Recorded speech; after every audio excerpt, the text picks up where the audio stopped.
to the College of Creation. My name's Dan. And my name is Michael. We are Dungeons & Dragons DMs who love to homebrew items, rules, creatures, and features for D&D. This show here is just about us challenging each other, our listeners challenging us, and generally us encouraging our listeners, each other, everyone else to be creative. Make a D&D experience that is completely unique to you and your table. We will talk here about what makes for good homebrew, discuss various opinions on game design, and we will try to surprise and delight each other with all manner of creations. Sound good to you, Michael? That sounds excellent. Before we get into all of that stuff, Michael, I do have a couple of questions for you, just so we can set the stage. Lovely. How we operate, what the things that we do. The first one is more of an icebreaker. What is your favorite house rule? A favorite house rule that I use or that I've created? That you use on a regular basis. You know, this can be something that you came up with, or it can be something that you've seen used elsewhere that you've incorporated at your tables, and now you never go into a game without it. I have a rule that I'm sure many other DMs have implemented or created a variation of, but I call it skill check fatigue. And essentially it is a mechanic that is created to deal with repetitive skill checks. So if a player wants to check for something, we'll say the party monk tries to jump over a chasm, or try and climb up a wall or something, and they make an acrobatics check. If they fail that acrobatics check and then they try it again in the same manner, the DC increases. So anytime you try a check the same way, you increase the DC and kind of fatigue on the check. And I've found that it dissuades characters from beating their head against the wall and trying things the same way, and really encourages creativity in using skills that they normally wouldn't utilize. So they try and jump across the canyon or whatever. They can't use athletics, they can't use acrobatics. Instead, they make a nature check to try and see what kind of rock it is, to try and climb it instead. Sure, yeah. To utilize different things that their character wouldn't normally think of, and I like it very much. It's really worked very well for me. That's a really interesting way to tackle that problem of that I know so many DMs and GMs have run into, of a party member will try to do something, and then either somebody else will try and do the exact same thing, or they'll just say, "Oh, I failed that time. Can I try it again?" And if there's not a relevant consequence in the moment, it's like, I mean, I guess, but like, I have had a little bit of pushback, not from any players of mine, but just commenters on TikTok or discussions on Discord where people will say that's kind of a breach of autonomy, and I think maybe if misused it could be, but I'm very clear at the outset, you can use any check that you want. If you'd like to keep using acrobatics, absolutely go for it. But we're going into the situation knowing that it's going to get harder and harder if you try and continue down the same path. Right. And I think it is good to also go in with that assumption that the rule isn't there to prevent you from being able to do the thing, but is trying to encourage you to do it a different way, to play against type, maybe, in a way that creates interesting stories and interesting moments. It doesn't stop you from doing the thing, but it does create a situation where if you fail, you might consider going about it a different way. And it plays into It plays into the idea that the world isn't set, that the solution to a problem in D&D and other TTRPGs should never be one thing. There should be multiple ways to approach a problem. It's a good way to incrementalize the concept of freedom of choice, but not freedom from consequence. Where you can actively choose to do whatever you want, but you're manipulating the world. And if you fail at something, sometimes things break. And it's been really good for the table that I'm DMing for right now. I've never seen so many medicine checks Like, whereas, perception and investigation are typically king. Uh, After a couple fails, they're like, what do I even, how do I even help Yeah. like, how do I assess this person can't talk? How do I try and do this?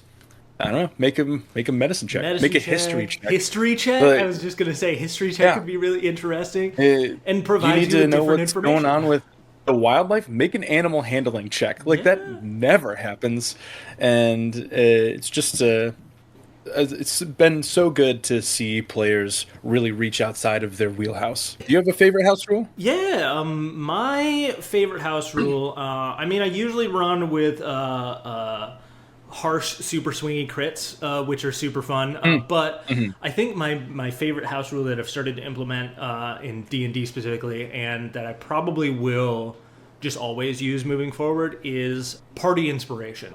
I, as a DM, am really Yeah. bad at remembering in the moment to grant inspiration.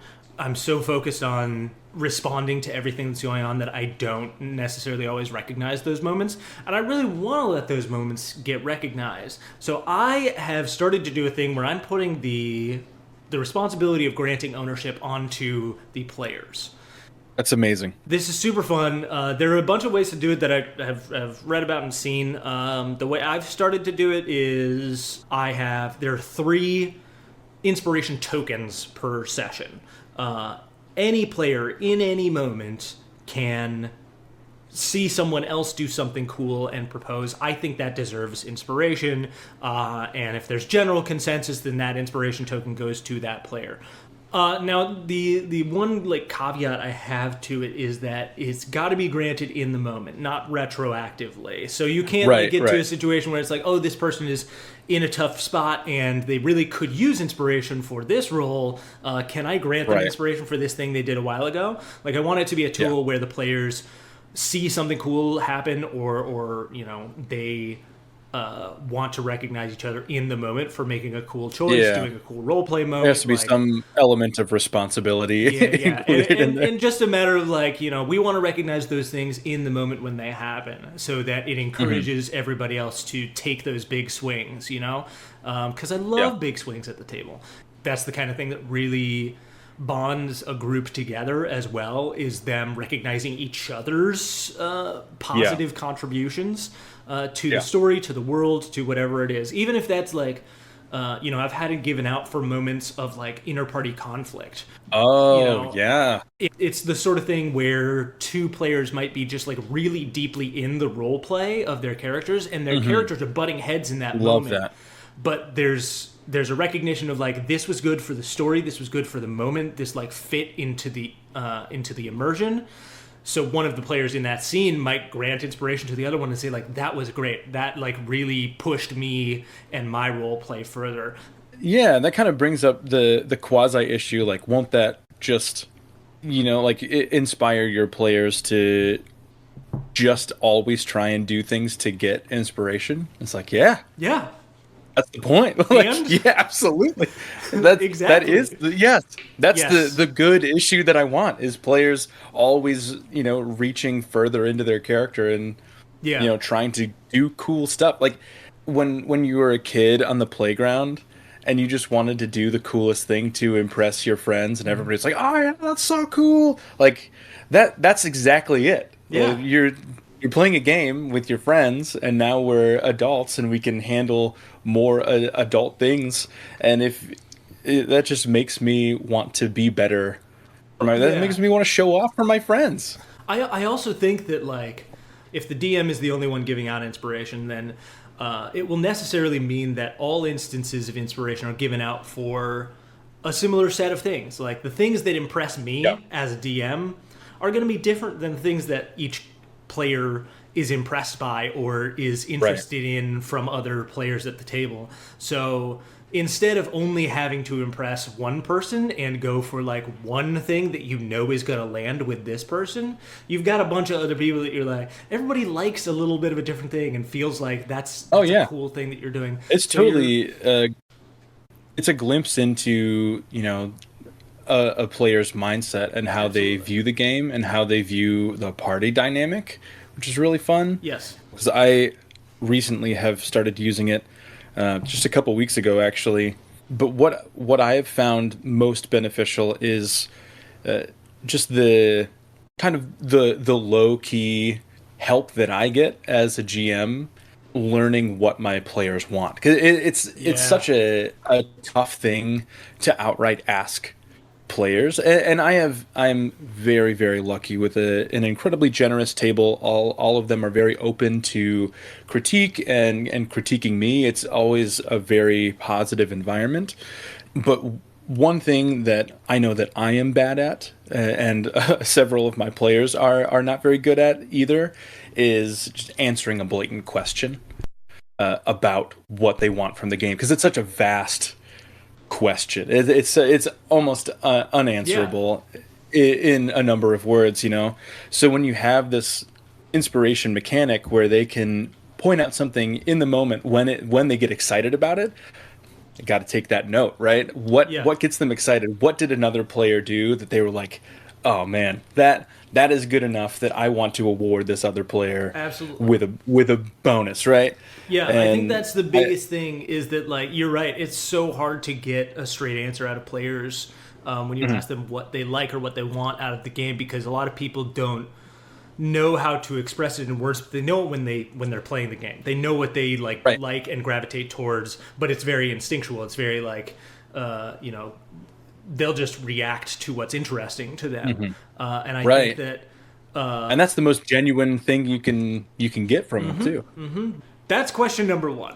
That was very long-winded, and I think we got into a lot, but it's super fun. We sure did. Second question is really Okay. the meat of the reason why we're here, though, because we're not necessarily talking just exclusively about house rules and that sort of thing here. We're mostly talking about is homebrew, which is magic items, subclasses, classes, new races, new feats, all kinds of things. The question really is why?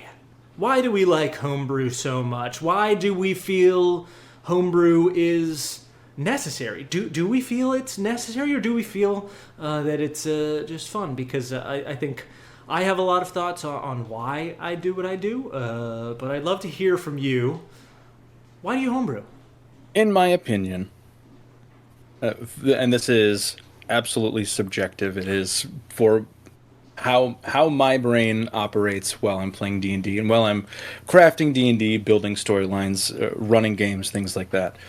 I I don't homebrew because well, I do homebrew because I like it and I want to, but for me it is more of a necessity. The kind of golden rule of starting to DM is, you pick a module and you run a one shot and you kind of get your feet wet and you do things that's already structured. And for the way that I think, I find that incredibly arduous.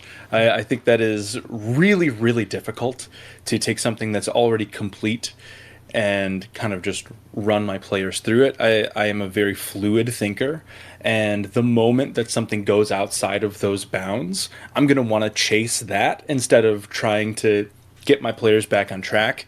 So when I first started my first campaign that I ran, I said, okay, I'm going to do this module. I'm going to make sure that everything is in place. I'm going to have everything prepared for this concrete storyline.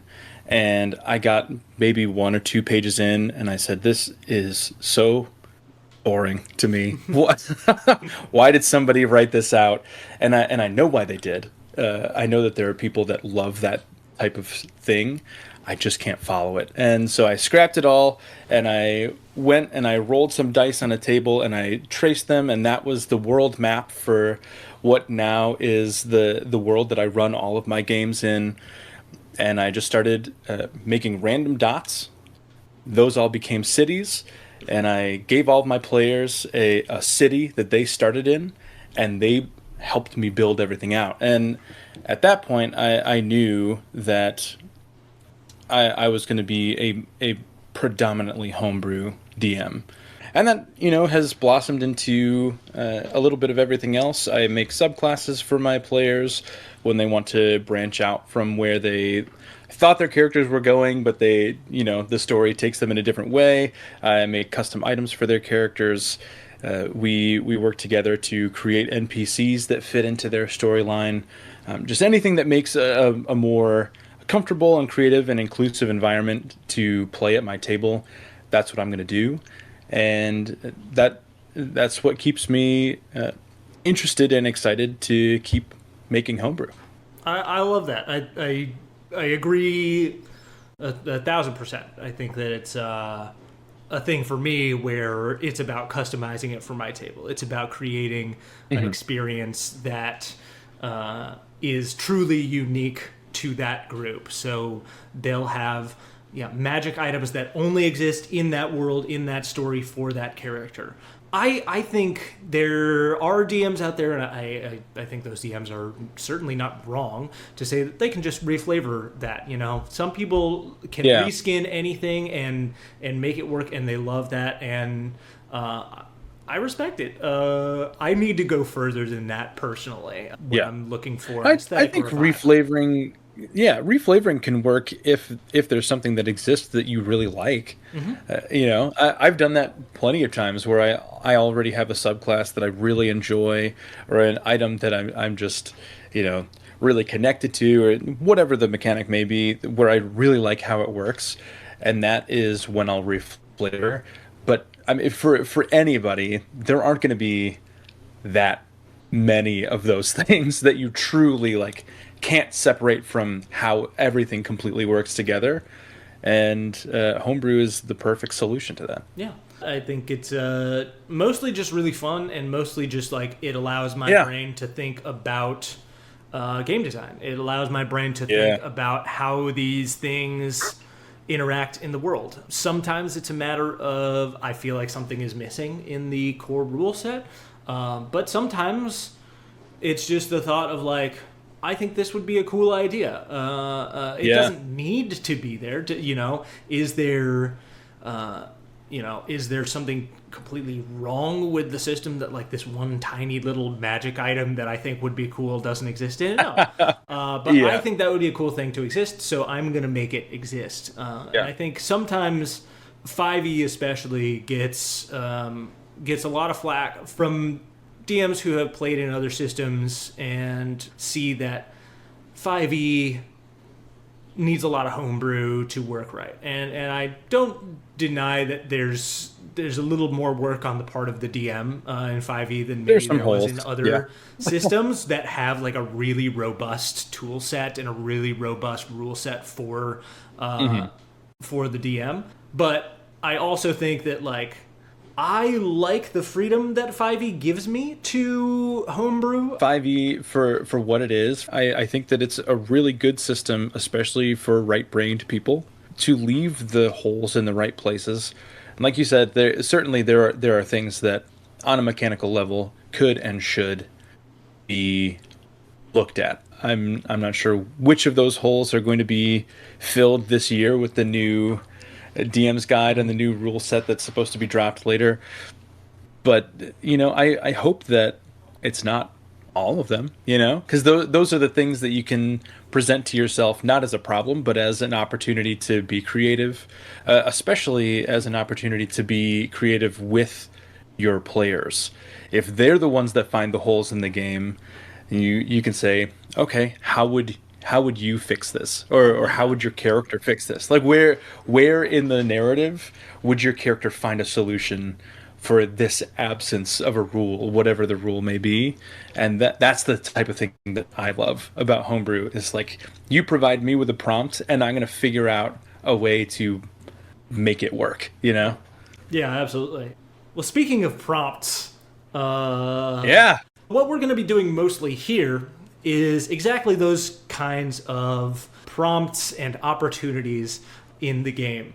We are going to be presenting ourselves with prompts. We got a bunch of prompts from people on TikTok and Discord for ideas for what little ideas they might like to see in the game, vague enough that the two of us can take that idea and come up with two entirely different things as a result. And it should be a really fun creative exercise to see what we can come up with, help each other develop those ideas into something real. But we'll find out. We'll find out. For more context, we're going to give each other a week to work on these prompts.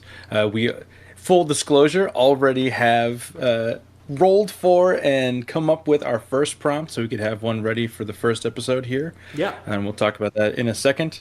But this is a homebrew showdown, for lack of better title. Indeed. Better title coming later. And it doesn't need to be competitive or anything. I don't think we're trying to one up each other's ideas. I really think we're just trying to surprise each other, and the prompt, I think, is going to trigger different things in each of our brains. Absolutely. Yeah, one of the things in the game that brings me the most joy is when two people take the same idea. It amazes me how far apart the finished products can be with the same starting point. Yeah. And that's the idea going into this series. Remind the listeners, Dan, yes, what was our first prompt? So we rolled off audio a while back to see what our first idea was going to be, and we rolled from Wayward Enigma Designs on TikTok a suggestion for a magic-absorbing sorcerer subclass. That was the entirety of the prompt. It was very simple, very clean, and we're going to find out what we came up with it. Would you like to go first, or would you like me to go first? I would love to go first. I would love to go first. Going into this prompt, I was super excited, both because I really enjoy making subclasses. It's more my niche than anything else. And you and I are both kind of lukewarm on sorcerers. It's a thing that we've spoken about at length, about how they are kind of just the odd child out in the arcane magic users. They don't really have any spells that they have to themselves. They don't have much of a mechanic that they have to themselves now that Metamagic Adept is a feat, coming into the new wizard upcoming this year. They can do a lot of sorcerer-esque things. So the sorcerers always feel like they're a little bit left out. They don't prepare spells, so they're limited in that regard too. And that is kind of the essence that I wanted to carry into this sorcerer that I made. So I try to think outside of anything that exists already in the sorcerer class. I came up with plants. There really is nothing. There's nothing in the sorcerer class or any of the subclasses that lends itself to natural magic, use of plants, use of the sun. So I present to you, Dan, my energy-absorbing sorcerer, the photosynthetic soul. This is a sorcerer that draws all of their magic from the light of the sun, or light of the sun reflected off the moon if you operate at night. They are only granted one spell per level on their spell list. Okay. That's to balance out. But the main crux of their class is they are constitution-based instead of charisma-based. That's stipulated at the beginning of the write-up, and that kind of lends itself to anything that they can do later on. So at first level, they already know the transmuted spell metamagic option, and it doesn't count against the number of metamagic options they can learn. Radiant damage is added to the list of damage types available, and if they cast a cantrip, it can be radiant damage for free. Channeling that sun energy, as long as they aren't incapacitated at level 6, they emanate an aura that extends out 10 feet. All plants within that aura are immune to spells or effects that negatively target you, such as blight or wither and bloom. At 14th level, your creature type becomes plant, so you then are immune to those spells as well. Oh, that's fascinating. Yeah, so it kind of I really tried to Yeah, I love yeah, it. just like a poison ivy type thing. That's very I cool. really tried to build with each thing. Essentially, Okay. the absorption comes from different plants, so you can walk past plants and kind of use them to power your abilities. If it's sunny out, if you're in direct sunlight, you can use hit dice when you're not using a short rest to regain health. And then at 18th level, you send out a radiant surge out 30 feet, and you roll a number of d8s equal to your sorcerer level. So this is at 18, Holy cow. level 18. So it's going to be a pretty significant number, and any creature within that 30-foot radius can be affected in one of two ways. You can nurture them, so you can use that pool of d8s that result to heal hit points or deal radiant damage. Can you do both? Can you do a little bit of healing and You a can, little bit yeah, of damage as long as you've got like an yeah, enemy and an ally? Okay, and you can that's separate also a it fun as little much thing. as yeah, divide it up Yeah. whatever way you want. That's pretty fun. That's pretty fun. I like the lean into radiant damage. This interplay of plants and sunlight is very fun. I think as the like magic or the energy being absorbed here. It also feels like so different from anything. I'll be honest. It feels like I almost thought, oh, it kind of feels like a druid, but it doesn't really have like druidy vibes too hard. Like it's not leaning Yeah. too hard into that. It's also not leaning too hard into any like other nature based subclass. Nature cleric or anything like that. Like it feels distinctly different from those as well. As the sorcerer deserves. I They, think they need so. something for themselves. Absolutely, absolutely. Yeah, they do. They do deserve a little love. You know, they really do. hmm I also included some meta magic. I didn't know some Mm, additional meta magic options. yeah.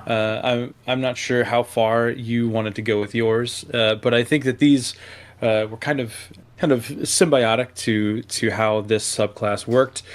So I have three of them. The first one is called Enriching Spell. When you cast a spell while standing within 5 feet of a willing creature, you can spend a sorcery point to give that creature temporary hit points equal to twice the spell's level.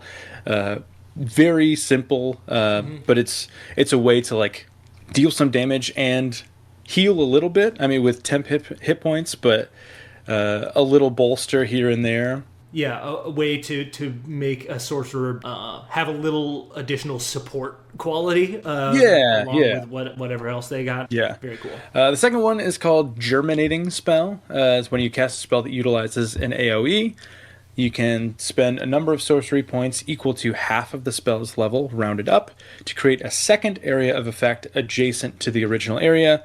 And I thought that felt kind of strong, so I added the stipulation that the secondary area occupies half of the space of the original. So it has to be adjacent, so it has to be right up against the first area of effect, and it's half as big. So you can have one giant circle and then a tiny little circle next to it, just to give you a little bit more functionality on the battlefield. And I that's like rounded this one a down to the lot. next 5 foot increment Oh to yeah. so you don't have to math super hard when you're doing it. I like this one a lot. And full disclosure, you did tell me about this one before, and Yeah. I love it so much. I do think it maybe needs some adjustment for balance or something like that, but I don't know exactly what it is, Absolutely. or a way to do it in a different way. So I've actually been playing around with this and being like, what would be a fun way to mess with this? Like, could it be? I know there's something there. I think this one has a lot of potential for just like the kind of thing that I would add into any sorcerer and just be like, hey, if you're playing a sorcerer in my game, these are house meta magic options that you can also Yeah, take. Here's yeah. one, here's one, here's one. Maybe So it cool. just maybe you just get two areas of effect and they're both cut in half. Maybe that's the way to balance it. So you Maybe. can spend maybe you spend sorcery points and you cut it in half, but you get two of them, and you can Oh, pop two of that could them be up fun. within range. Yeah, yeah. So tell me about the last one. What's the last one? And the last one, I called it Seeded Spell. When you cast a spell with a range other than touch or self, and a casting time of either one action or a bonus action, you can spend two sorcery points to burrow the spell just below the surface of the ground, and it automatically triggers at the beginning of your next turn. So it's just like a time release spell, essentially. So taking the concept of delayed blast fireball Yeah. and applying it to firebolt or something. Yeah, You know? that's a fun little way to potentially like set a trap, Yeah. or set up something that like allows you a little extra time to run, whatever else could be really fun. Yeah. Yeah, overall, I Thanks, think man. this subclass is super fun, super unique. I would never have thought to do this, which is the thing that I love about this. I would never have thought That's the point of the whole to thing. go Yeah. for a magic absorption and go down the like the word association to absorbing sunlight. I think that's great. Yeah. Thank you. Well, All right, man. Let's see yours. okay, I'll tell you about mine. So mine is entirely different. I'm I ready. went with a different mechanic that sort of fuels all of the features of this particular sorcerer subclass. So I give you the sorcerer's origin, the arcane reclaimant. And the idea Okay. behind this subclass is thinking about the lore of the weave or whatever other magic system you want to use.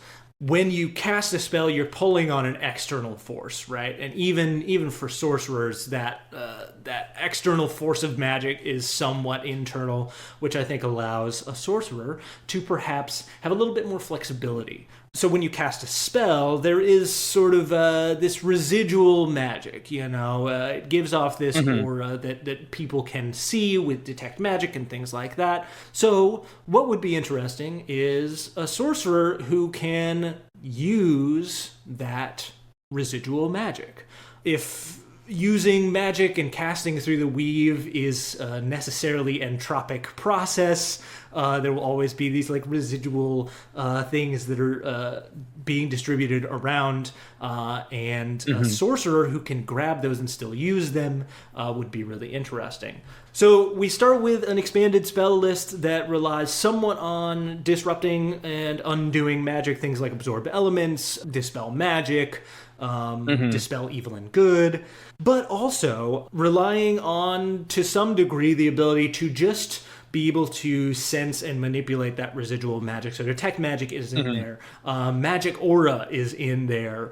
Basically set up this idea that not only is this person good at sort of undoing and tearing apart magic, but also of just like recognizing and seeing like residual sort of like low level, just that general umbra that is always going on in a high fantasy world, right? That sense that like everything has a little bit of a crackle of magic, and this particular subclass is very well attuned to those things.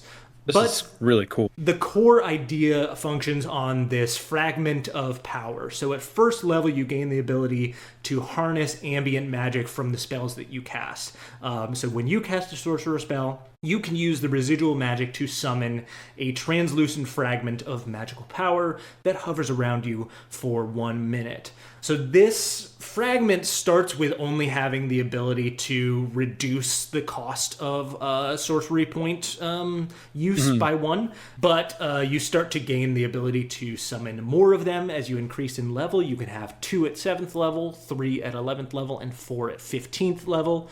And as you get further on at 6th level, you can trap your own magic and you can trap incoming magic. So when you are targeted by a spell effect, you can attempt to grab some of the residual magic from that as well to summon a fragment of power. At 14th level, when you have a fragment of power going, when you have some of this residual magic captured, you can use them to redirect harmful spells away from you. A spell attack that misses you or a harmful spell that you succeed on a saving throw against, you can use your reaction to dismiss a fragment and redirect the triggering spell at a different creature. We like that a lot. Very fun stuff. And then finally, so overall, it's a pretty simple mechanic that I actually feel like I would want to revisit and expand on a little bit, because I think that I would want to create more ways for you to use these fragments in unique and interesting ways. One could potentially overcharge spells and try and cast at a higher level using fragments of power, and things like that. This is great. I think this is one of those subclasses, or homebrew in general, that can kind of evolve naturally. The more you kind of think about it, or the more you just play the game in general, something will come up and you're like, oh, that could be a use for one of my shards. Like that's something that I'm going to write down and put into this. It feels really good. It feels very intentional. I think it builds really well. It could almost have like its own inclusive like invocation system, almost like a list of things like the warlock just for this subclass that you can use these for, that players can pick from, so they don't have to have everything. They can kind of choose a la carte, and that's there are not enough subclasses like this, I think, that can be open to use how a player wants. And I think the sorcerer lends itself to that style of play, just in how it is now. There aren't enough tools in the toolbox to actually let players expand all the way into that. It feels like the core sort of idea behind a sorcerer is flexibility in spell casting and flexibility in the use of magic. And it does feel like, meta magic is a good exploration of that, but it does feel like there are more ways that it could be more so. I've seen versions of like overcharge homebrew concepts, and I think they're all really cool. So that's the kind of thing that I could build into this, because I think that really fits super well into the concept of a sorcerer. Is, a wizard might not be able to push their spells beyond their physical limits, but a sorcerer should be able to. Like, absolutely, by all rights, a sorcerer should be able to push their spell casting using their physical vitality. So I think it's got a way to go, but I think there's potential here.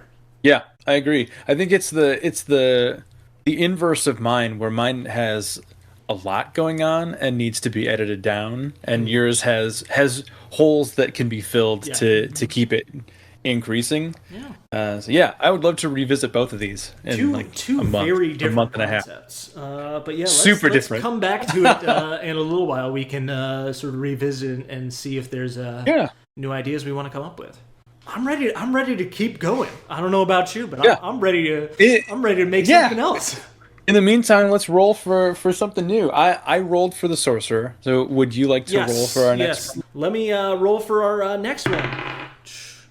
Okay, that is a 6. All right, with a 6, we are looking at from @DJK18 on TikTok. Thank you so much for your submission. This is going to be another subclass. We're looking at a hit point siphoning barbarian. So a barbarian that sucks up HP. HP siphoning barbarian subclass. Okay. All right. I have no idea where I'm going to go with that. I don't either. This would be I typically don't. One. Yeah, I always struggle with martial classes more than casting classes for whatever reason. So this will be fun. This will be a good stretch for my brain. Good challenge. Yes, indeed. Yeah, exactly. Indeed. Well, we'll go ahead and start to let the wheels turn and let that one marinate, and we will return with our creations next week. In the meantime, if anybody has something that you had a thought about with the sorcerer subclass, these magic absorbing sorcerers, we'd love to hear about it. You can find me on TikTok at Sir Dr. K. You can find me on TikTok at Michael_Barlos. Please drop us a message, drop us some comments on our posts. If you have any prompts that you'd love to see added to our list and rolled for, that would be wonderful to hear from some new listeners. I'm excited to see what your barbarian looks like. I'm excited to see what my barbarian looks like. Until then, this has been the College of Creation. Do you have a good sign-off, Michael? Until we speak with you guys again, please take care of yourselves, and you have a great day. Good enough. Bye.